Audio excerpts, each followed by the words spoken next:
Hi, car friends. Every step I'm going to show you has been checked by professional mechanics, so relax. This is fixable. If your Tesla shows the regenerative braking temporarily reduced message, don't panic.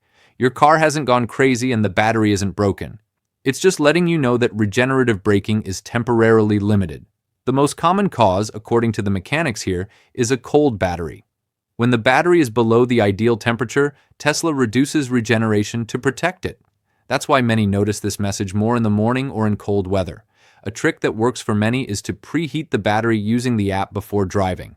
This helps regenerative braking return to normal faster. Another frequent reason is having the battery nearly full, say 95% or more. If there's no room for regenerated energy to go back into the battery, the car limits regenerative power. Many mechanics report that simply lowering the charge a bit or driving for a few minutes brings regeneration back to normal and the message disappears. Sometimes the warning appears even when the battery isn't cold or full. This happens when the combination of temperature and charge level causes the system to temporarily protect the battery.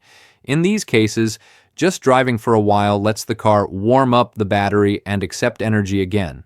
The good news is that the car is still completely safe to drive even with reduced regenerative braking. You just need to use the brake pedal a bit more in the meantime. Many say this message is more of an educational notification than a real warning of a fault.